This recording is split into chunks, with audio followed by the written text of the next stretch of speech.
دمعي.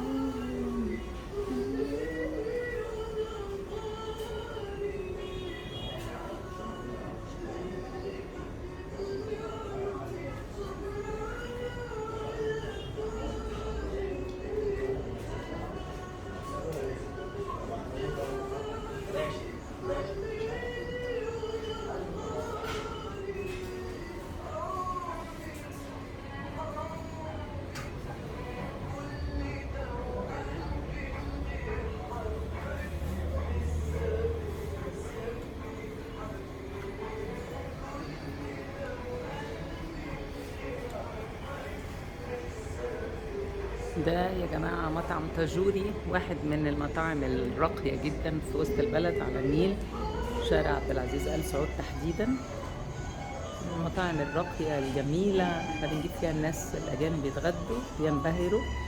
الأكل كواليتي عالية جدا، والفيو تحفة طبعا لأنه على النيل على طول.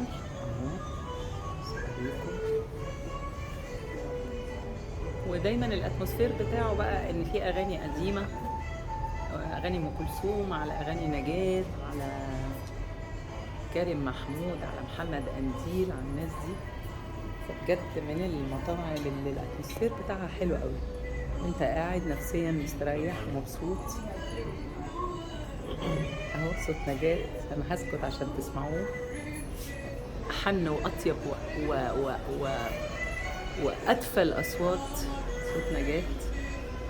بصوا المطعم الاتموسفير بتاعه قد ايه جميل. المطعم اسمه تاجوري، موجود في شارع عبد العزيز آل سعود في المنيل.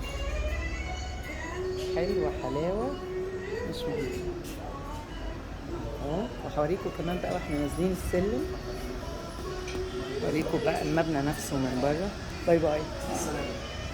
واحنا نازلين حاطين حاجات انتيكات كده. بصوا تلفزيون قديم، مش عارف، طاولة قديمة، تليفون قديم. هو ده اهي.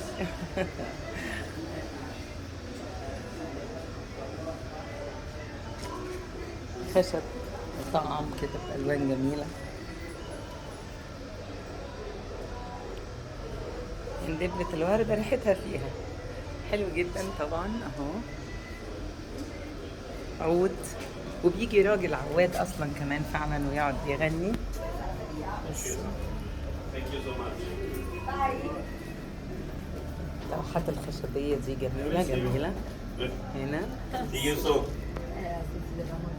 بس الخيش والحصير، مستخدمين بقى ايه الحاجات البسيطة جدا علشان يعملوا اتموسفير يجنن. بصوا الباب نفسه في منتهى الجمال. اوريكم الباب، دي الحصيرة كده وانت داخل. بعدين بصوا الباب جميل جدا، تفتح كده تطلع على كورنيش النيل. اهو الاسم بتاعه اهو علشان لارين بتاع الحلويات، وفوقه ايه تاجوري اسم المطعم. وده الباب كاركترستيكو جدا بصراحة، حاجة جميلة جدا. يلا ندور على السواق بتاعنا بقى. احنا في شارع عبد العزيز آل سعود على كورنيش النيل.